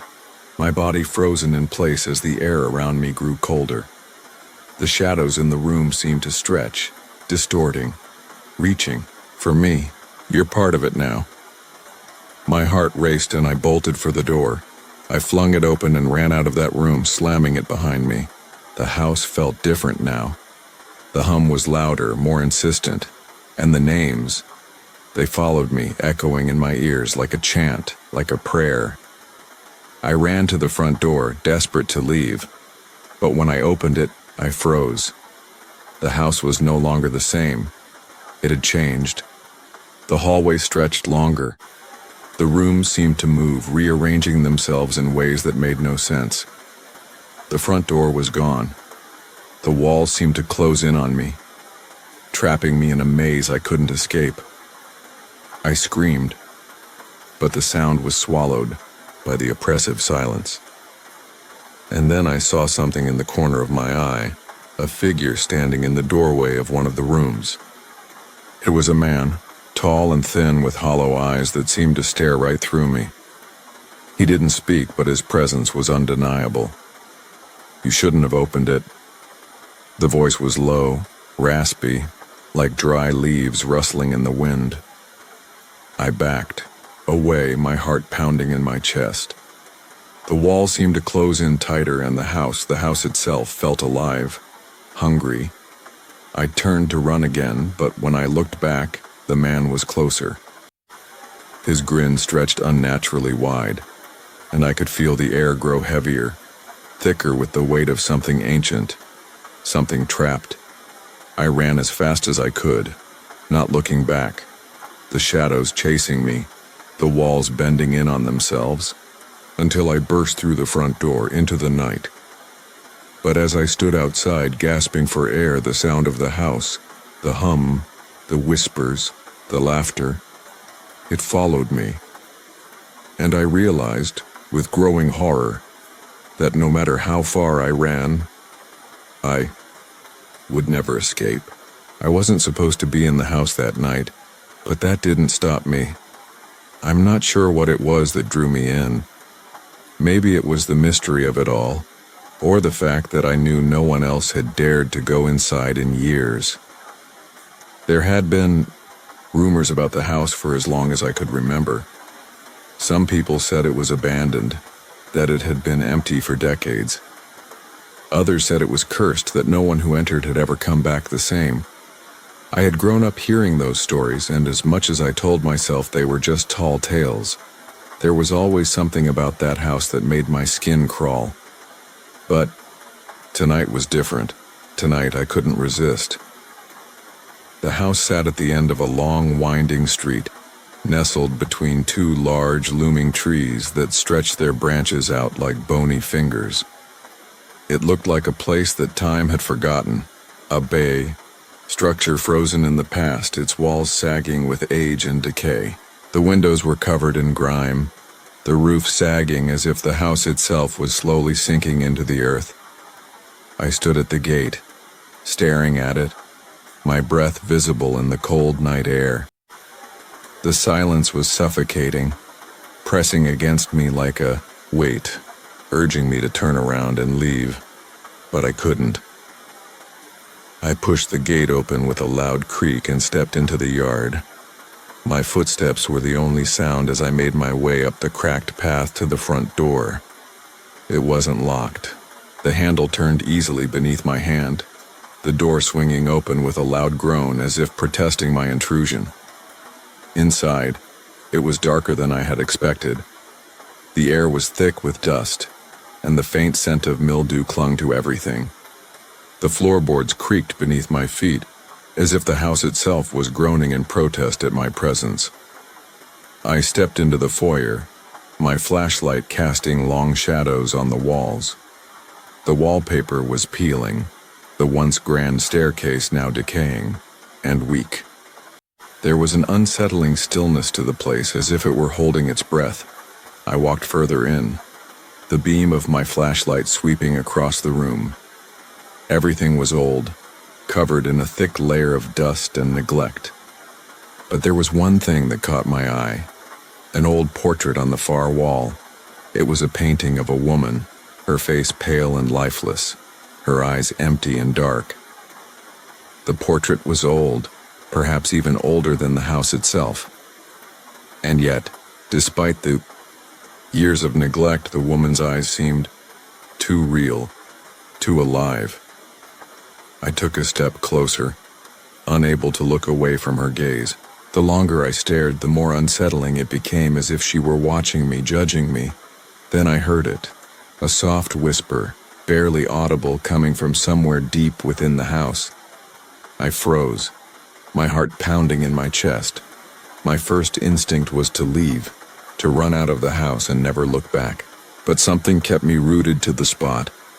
Another whisper. This time it was louder, more distinct. Come closer. I swallowed hard, my throat dry. The voice was soft, like a breath in my ear, but it carried a weight that seemed to press down on me. I looked around, trying to locate the source of the voice, but the house was silent once more. My pulse quickened. What was that? Was it real? Was it just my imagination? I took a deep breath and continued through the house. moving cautiously down the dark hallway. The whispers had stopped, but I couldn't shake the feeling that I wasn't alone. The house felt alive, as if something was watching me from the shadows. I came to a door at the end of the hallway. It was slightly ajar, as though someone, or something, had been waiting for me to find it. The air around the door was cold, unnaturally so, and I could feel the hairs on the back of my neck stand up. I reached for the handle, my hand trembling. The moment I touched it, I felt a sharp, sudden chill run through me, as if the door itself was warning me to turn back. But I couldn't. Something in me urged me forward. I pushed the door open. Inside, the room was dark, the air thick with dust. The furniture was old, covered in tattered sheets. But what caught my attention was the mirror on the far wall.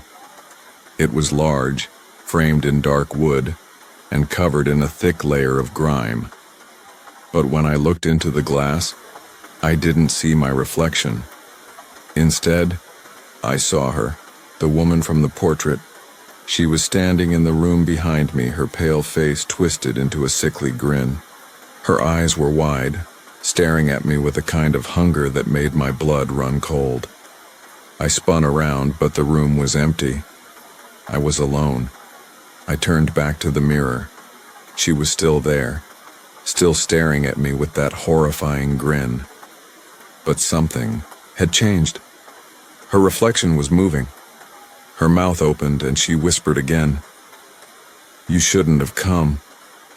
My heart hammered in my chest and I stepped back, my body trembling. The air in the room grew colder, the darkness pressing in on me from all sides. The whispers grew louder. "You shouldn't have come." I stumbled backward, my feet tripping over the uneven floor. I couldn't look away from the mirror, couldn't tear my eyes from the woman's twisted form. The darkness seemed to seep out of the glass, wrapping around my body, pulling me toward it. I fought against it, but the force was too strong. I tried to scream, but no sound escaped my lips. The woman's grin grew wider, and her reflection in the mirror began to step forward, as if she were coming out of the glass. "You are mine." No. Suddenly, the mirror shattered, the glass exploding outward in a shower of sharp fragments. I fell to the floor, my hands covering my face as the shards rained down on me. When I opened my eyes, the room was empty once more. The mirror was gone, the wall smooth and bare, but the whispers didn't stop. They continued, faint at first, but growing louder with every passing second. "You shouldn't have come." I bolted from the house, running through the dark hallways, stumbling over the debris. My heart pounded in my chest, my breath ragged as I made my way back to the front door. When I finally burst out into the night air, I thought I was free. But the whispers followed me. And when I looked over my shoulder, I saw her standing in the doorway, her pale face staring at me, her eyes filled with hunger. "You shouldn't have come." I ran, and I didn't stop. Now, if you are awake, let's move on. But be careful, because what's waiting next is worse than what you've just heard. Trust me, I should have known better than to take that call. It was late, too late, and I was just about to turn in for the night. The soft hum of the city outside my window was the only sound, a faint lullaby that usually helped me fall asleep. But then, the phone rang. The ring was loud, shrill, cutting through the silence in a way that made my blood run cold. I glanced at the clock. It was 2:37 a.m. Who would be calling at this hour? I hesitated for a moment, the weight of the phone in my hand, feeling heavier than it should have. Something about the moment felt wrong, too wrong. But I forced myself to pick up. "Hello?" I said, my voice coming out shaky, uncertain. There was a pause on the other end, just enough to make me second-guess my decision. "Hello?" I repeated, a bit louder this time. Then the voice came through. It was soft, almost too soft, like a whisper that had been carried on the wind. A voice I didn't recognize. "I know what you did." I froze. My mind raced, trying to piece together what the voice meant. What did it know? What did it think I had done? The voice continued, now a little clearer. It wasn't angry or accusing, just cold, distant, almost like it had been rehearsed. "I know what you did, and I'm coming for you." A chill ran down my spine. I looked around the room, the silence pressing in on me like a physical force. My heart pounded in my chest as I clutched the phone tighter. "Who is this?" I asked, my voice trembling now. The voice didn't answer. Instead, there was a faint sound of something moving, like someone breathing on the other end. Too close, too heavy. I heard a creak. It was followed by a click, like the sound of a door opening, and then the voice spoke again. "You should have never let me in." I felt my stomach drop. My blood ran cold. My breath was shallow, and for a moment I wondered if I was dreaming. Maybe this was just a nightmare. I hung up the phone, my hand trembling, but the call didn't end. The line was still open, the faint sound of breathing still coming through like a presence on the other end. "You should have never let me in." The whisper was louder this time, like it was coming from inside my own head. I dropped the phone and stood up, my knees weak. I didn't know what to do. I grabbed my coat, throwing it on without thinking, and bolted for the door. My hands fumbled with the handle, but I finally got it open, rushing into the hallway. The air in the building felt cold, too cold for a summer night. The walls seemed to press in on me, narrowing the hallway with every step I took. I looked over my shoulder, half expecting someone to be following me, but there was nothing there. The hallway was empty. I glanced back toward my apartment door. It was shut tight. I hadn't seen anyone, but something was off. I could feel it. The feeling of being watched, of being followed, crawled up my spine like icy fingers. I turned the corner and walked quickly down the stairs. The building was silent, the kind of silence that only comes in the dead of night when nothing stirs, and every creak and groan of the walls makes you wonder if you're truly alone. I reached the front door, but just as I touched the handle, the phone rang again. I looked down at the screen. The same number, the same unknown caller. I stared at it for a moment, considering whether or not to answer. My heart was racing in my chest, but something compelled me to pick it up. "You should have never let me in." The voice was louder now, almost too loud, vibrating through the phone, shaking me to the core. I stumbled back from the door, my head spinning. I couldn't think, I couldn't breathe. I heard the sound of footsteps behind me, slow, deliberate. They echoed through the hallway, each step louder than the last. I turned around, expecting to see someone standing there, but no one was there. I could still hear the footsteps, though. They were getting closer, coming from the end of the hallway, and I could feel them closing in on me. I ran for the door, my heart in my throat, slamming it open and rushing into the night air. The cool breeze hit my face, but it didn't comfort me. My eyes darted around, searching for any sign of movement. The phone in my hand was vibrating again. It wasn't just a phone call anymore. It was a demand. It was calling me, beckoning me, and the voice on the other end kept repeating the same thing. "You should have never let me in." I looked around one last time, and that's when I saw it. A figure standing at the end of the street. A shadow, tall and thin, barely noticeable in the dark. But it was there, watching me. I froze. The figure didn't move. It just stood there, waiting. Then I heard the voice again, closer now. "You should have never let me in." I stumbled back, dropping the phone, and turned to run. But the figure was closer now, much closer, and just before I turned the corner to the next street, I heard it one last time. The voice, right behind me, whispering in my ear. I'm already inside. I turned to look, but there was nothing there. I ran, not looking back, not caring about the shadows creeping up behind me. I don't know how long I ran. My legs burned, my chest ached, and the voice, that whisper, that presence, it never stopped, following me. There's a presence in the dark, one that knows you better than you know yourself. And once it finds its way in, it won't leave. It started with a simple noise. A knock. At first I thought it was a mistake.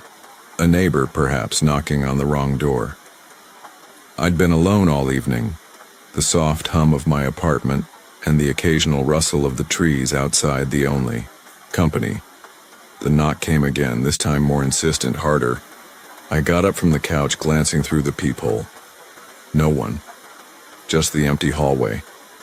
I stood there for a moment, staring at the door, unsure of what to do. My first instinct was to ignore it. People make mistakes. Maybe someone was drunk or confused, maybe it was nothing. But then, the knock came again. I opened the door, but the hallway was empty. I stepped out cautiously, peering both ways. No sign of anyone. I was about to close the door when I saw something on the floor. A small, crumpled piece of paper. I bent down and picked it up, my fingers trembling slightly as I unfolded it. There was only one sentence written on it in scrawled handwriting. I'm waiting for you. My heart skipped a beat. My blood ran cold. I stood frozen, staring at the paper in my hands. There was no return address, no clue about who had left it, but somehow the words felt like a threat. I looked up and down the hallway again. Empty. No footsteps, no voices. Just the eerie stillness of the building at night. I slammed the door shut and locked it, but that didn't make the feeling go away. That terrible, unsettling feeling that someone was out there watching me. I tried to brush it off, tried to convince myself it was just a prank. But it kept gnawing at me. That message. The fact that it felt like someone knew something I didn't. I sat back down, attempting to calm my racing mind. The TV played softly in the background, but it didn't help. Every few seconds my eyes darted to the door, as if expecting it to open. As if someone would just step in, and the knock came again. Louder this time, harder, like a fist slamming against the wood. I stood up so quickly my chair scraped the floor. I was breathing too fast now, my heart hammering in my chest. There was no way it could be the same person. Not again. Not so soon. I grabbed the nearest thing I could find, a lamp, and cautiously approached the door, my hands shaking as I reached for the handle. I paused, my breath caught in my throat, listening. The knocking had stopped. Everything was silent. Too silent. I opened the door slowly, peering out into the hallway. Nothing. Just the empty corridor. The faint buzzing of a light bulb overhead, flickering. But no one was there. I stepped out into the hallway, my heart pounding in my ears. My feet shuffled against the worn carpet as I walked toward the stairs. The building felt colder now, colder than it had before. The walls seemed to close in around me as I made my way down the stairwell. Each creak of the stairs under my feet made my stomach twist. I reached the bottom floor. The lobby was dim, the usual sound of the building's old furnace barely audible. I walked through the lobby, heading toward the front door, and that's when I saw it. A note, slipped under the door. I picked it up, my fingers trembling as I read the words written in the same scrawled handwriting. You won't escape. I know. You're here. My pulse quickened. This was no coincidence. This wasn't some prank. This was something worse. Something that knew exactly where I was. Knew exactly what I was doing. I turned to look behind me, my eyes darting around the empty lobby. But there was no one there. No sign of anyone. I rushed back up to my apartment, locking the door behind me. I slid the deadbolt into place, and then, for good measure, I dragged the couch in front of the door. I tried to calm myself. I tried to remind myself that this was just some twisted joke, but I couldn't shake the feeling that something was wrong, that someone was watching me. I sat down on the couch, my hands gripping the edge, staring at the door. I heard nothing. Nothing but the faint sound of the wind outside, the rustling of leaves, the quiet hum of the refrigerator. But then, I heard it again. A sound, soft, almost imperceptible. A breath. A whisper. I'm waiting for you. I froze, my blood running, cold. It came from right behind me. I turned around quickly, but no one was there.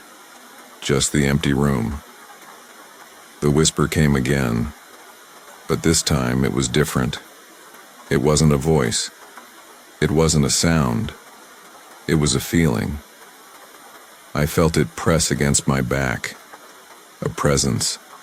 Something standing, right behind me, breathing down my neck.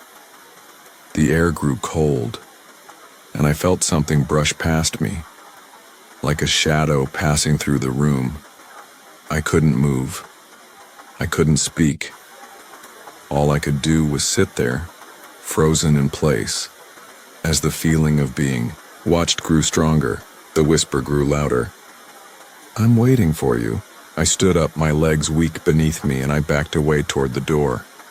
The whisper followed me, growing louder until it filled the entire room. And then, just as I was about to turn the doorknob, I heard a voice. A real voice, not a whisper. You can't run from me. I turned, but there was no one in the room. The door slammed shut behind me. Now, let's move on, but keep your eyes open. Something else is waiting for you in the next tale. I never should have gone down that road. But it was late and I was tired, desperate to get home. The GPS had suggested a shortcut. A back road that would save me time. What was the harm? After all, I'd driven it before.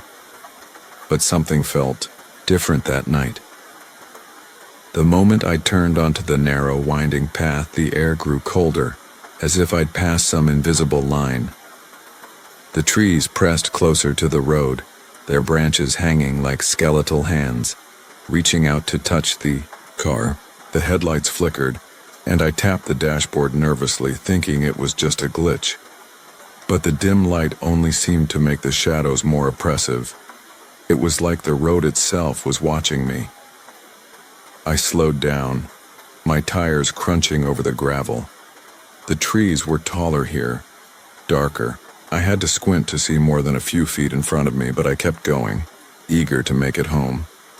The occasional deer darted across the road, and each time my heart skipped a beat. But as I rounded a particularly sharp bend, I saw something. Ahead, something that made my stomach drop. A figure. It stood in the middle of the road, cloaked in a dark, tattered robe. I couldn't make out any details, but I could tell that it was tall, unnaturally so. Its posture was rigid, as if frozen in place. I slammed on the brakes, the tires screeching against the gravel. My heart pounded in my chest, but I couldn't tear my eyes away from the figure. The headlights illuminated it, casting an eerie glow over its dark form. It didn't move. It didn't even seem to breathe. I honked my horn, my hand trembling against the steering wheel, but it didn't budge. The silence was deafening. No animals, no wind, just the sound of my own breath. And then the figure turned its head toward me. The movement was slow, deliberate, and as its face came into view, I felt a wave of nausea. Its face was pale, too pale, its features twisted and warped. The eyes, black pits of shadow, stared directly at me. My stomach turned over and I hit the gas. I sped past the figure without looking back, heart racing, my hands shaking on the wheel. The road stretched on before me, a dark, endless tunnel of trees. I didn't stop. I didn't dare look in the rearview mirror. My eyes stayed locked on the road ahead. But then something strange happened. The car began to slow down.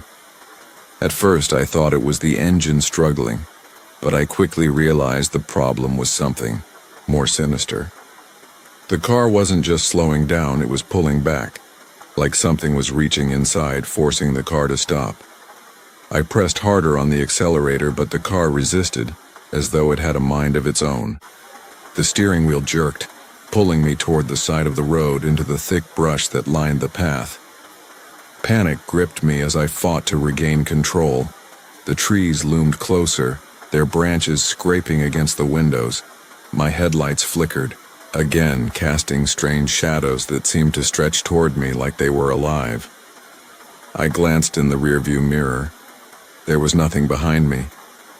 No figure, no sign of what I had just passed. But the weight of being watched pressed against my chest, suffocating. And then I saw it.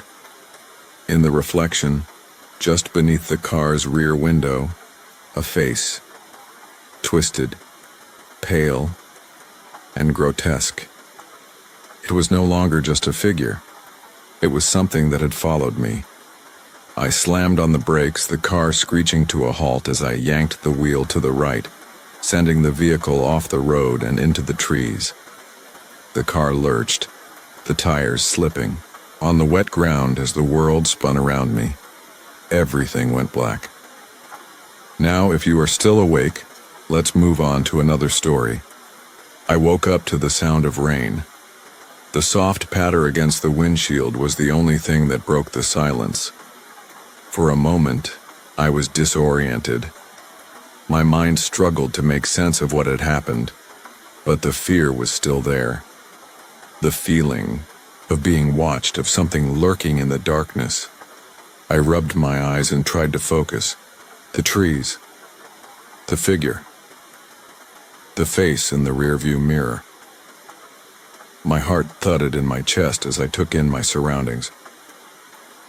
I was no longer on the road. The car had stopped in the middle of a dense forest. The trees were much thicker here, and the darkness was even more oppressive.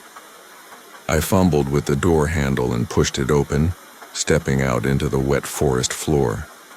The air was thick with humidity, and the smell of wet earth filled my lungs. I took a few steps forward, the ground squelching beneath my feet. The trees seemed to close in around me, blocking out the light from the sky. The only sound was the rain, dripping from the leaves above. I started walking, not sure what I was searching for. But then I saw something in the distance, a faint light. It flickered like a candle in the distance, and I instinctively made my way toward it. With each step, the forest seemed to grow darker. The trees stretched farther into the sky, their branches twisting like claws. The air grew colder and the silence was broken only by the sound of my breathing. I reached the light and stopped dead in my tracks. It wasn't a candle. It wasn't even a light at all. It was a doorway, an old wooden door, standing alone in the middle of the forest, surrounded by nothing. There were no walls, no frame, just the door. It looked ancient, its wood cracked and weathered by time. I reached for the handle, my hand trembling as I turned it. The door creaked open, revealing nothing but an abyss of blackness beyond. I hesitated, but curiosity pushed me forward. I stepped inside and the door slammed shut behind me. The air inside was heavy, thick with an unnatural chill. The ground beneath my feet felt unstable, as if I were walking on a thin layer of ice.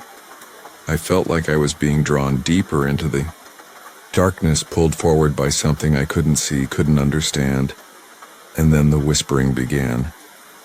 You shouldn't have come. It was soft, like a breath against my ear.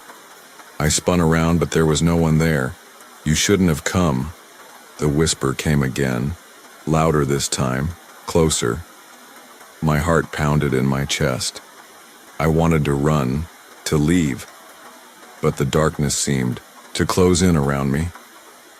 There was nowhere to go. I tried to turn around and head back to the door, but it wasn't there anymore. The doorway had disappeared, leaving only an endless void. I was trapped. I thought I was alone in the house. It wasn't a large house, small, quiet. A place where I could be left to my own thoughts, my own solitude. The kind of place where silence became a companion. But that night, as I sat in my living room, the silence began to feel wrong. It felt oppressive, like it was pressing against me from all sides. My eyes flicked nervously to the clock. It was late, far past midnight, but I couldn't sleep. My mind was restless, and there was a tension in the air that I couldn't place. I stood up, pacing the floor, trying to shake the unease. Maybe I just needed a change of scenery, something to distract me. The house was old, and the floorboards creaked as I moved. But that was nothing unusual. I walked through the hallway toward the kitchen, my feet light against the wooden floor. As I entered the kitchen, I noticed something strange. The door to the basement was ajar. I hadn't been down there in weeks, but I was sure I'd locked it. I could have sworn I had. I froze. The door to the basement creaked open just a fraction, the dark space beyond seeming to pull at me like a vortex. My heart started pounding. I should have closed the door. I should have locked it and walked away. But something about that open space, it felt like an invitation, a challenge.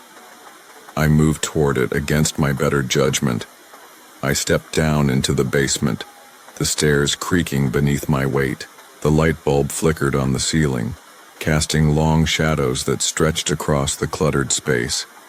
Boxes, old furniture, piles of junk I hadn't bothered to sort through. But then I noticed something new. There was a chair, placed in the center of the room. A single wooden chair, and it was facing me. I didn't remember putting it there. In fact, I couldn't remember ever seeing it before. I felt a sudden chill crawl down my spine. I told myself it was just my imagination, but my feet carried me toward it anyway. The closer I got, the more unsettling the scene became. The chair looked like it had been used recently. Dust had been disturbed around it, and the wood had fresh scratches along the arms, like someone had been gripping it too tightly. I reached the chair and ran my fingers along the back. A shiver ran through me. I shouldn't be down here, but it was too late to turn back. I had already descended into the darkness. I had already opened the door. A sound broke the silence. A soft, deliberate creak from behind me. My blood ran cold. I whipped around, heart pounding in my chest, my mind racing. There was nothing there, but I could feel it. Something was behind me, watching me. I could hear it moving, slow and deliberate, like it was toying with me. I backed away, my mind trying to catch up with the fear that had already gripped my body. I was about to turn and run when I saw something in the corner of the basement. A figure, a shadow crouched low, almost hidden by the piles of junk.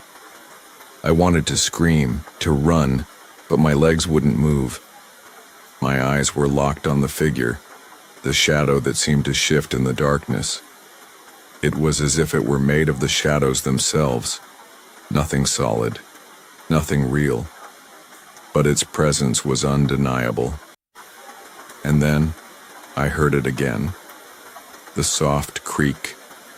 Closer, now, like something or someone was slowly rising from the ground. I stumbled backward, hitting the base of the stairs. My breath caught in my throat as I fought to move, to get away. But my feet felt glued to the floor, the weight of the air around me pressing in. The figure in the corner stood up, and for the briefest moment I could see its face, or at least what should have been its face. There was only darkness there, a void, an emptiness where a face should have been. I wanted to scream, but no sound came. I could feel the walls of the basement closing in, the air growing thick, suffocating. The shadow was moving toward me, its steps deliberate and slow, like it was savoring the fear. I backed up the stairs, my hands gripping the railing as I pulled myself up. But as I reached the top, something grabbed my ankle, pulling me back down. Screamed this time, my hands clawing at the stairs, but it was no use. The darkness was dragging me back into the basement, into the very heart of whatever this thing was. The grip on my ankle tightened, and I looked down in horror to see a cold, pale hand, long fingers curling around my leg, dragging me toward the door. I was pulled to the bottom, the basement floor cold against my back. The figure was standing, over me now, its face, if you could call it that, looming close. The darkness seemed to swirl around it, its hollow eyes boring into mine, but it didn't speak. It didn't need to. It didn't need to do anything. I knew I wasn't alone anymore. The basement was full of them. The shadows, the faces, the cold, unseen watchers who had always been there. And just before everything went black, the thing whispered one word into my ear. Finally.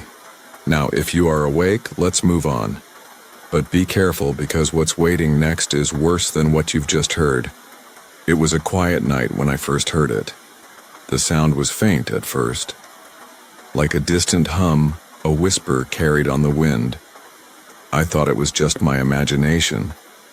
But as I sat in my room, trying to focus on the book in front of me, the noise grew louder. It was a low, vibrating hum, like something trying to make itself known. I put the book down and listened. The hum was coming from the wall. I stood up slowly, my heart pounding in my chest. The room was empty, save for me and the muffled sound that seemed to pulse from the very walls. The house was old, its creaky frame settling at odd hours. But this was different. This felt wrong.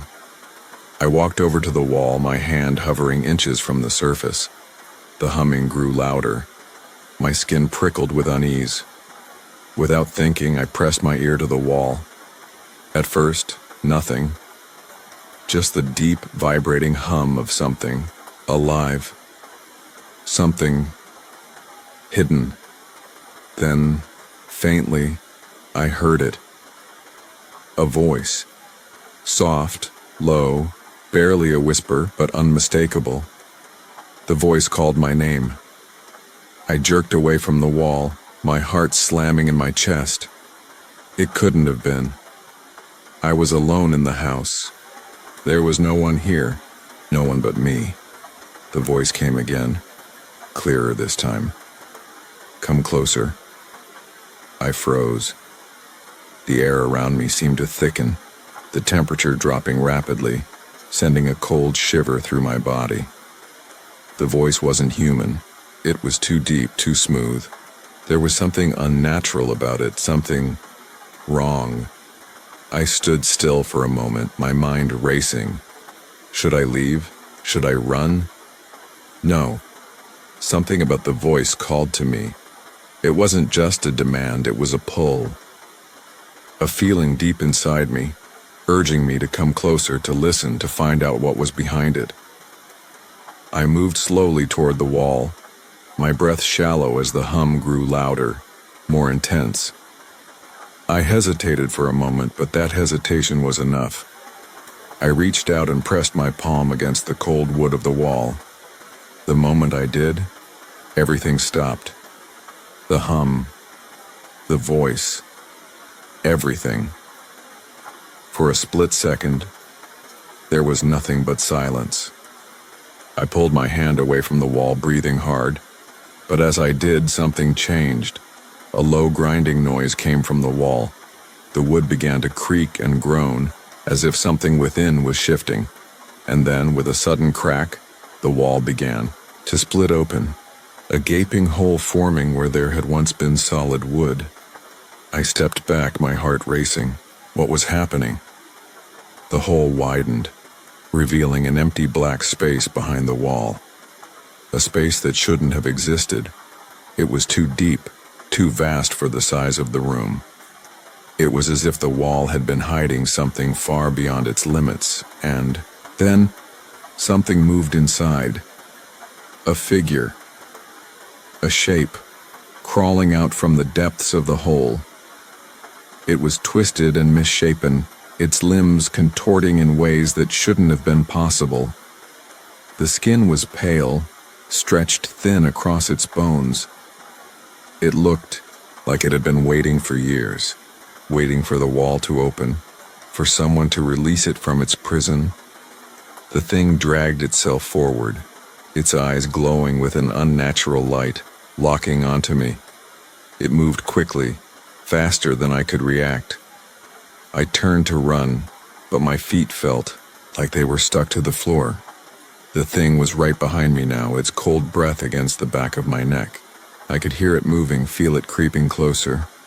The sound of its crawling, sharp, dragging like something scraping across the ground was all I could hear. I couldn't breathe. My lungs burned with the effort of sucking in air, but all I could do was stand there, frozen in place. I could feel the thing's presence, its shadow suffocating me. And then it spoke. "You found me." I jerked awake. My eyes snapped open and I gasped for air. I was lying in my bed, sweat beading on my forehead, my heart thundering in my chest. It was just a dream, I told myself. Just a nightmare. I was safe. The room was quiet. The house was normal. But then I heard it. A soft scratching sound like nails against the wood. It was coming from the wall. The hole in the wall was still there. The thing had never left. There are things we can't escape. Things that live in the spaces between, in the cracks and shadows of our world. And some doors, once opened, can never be closed.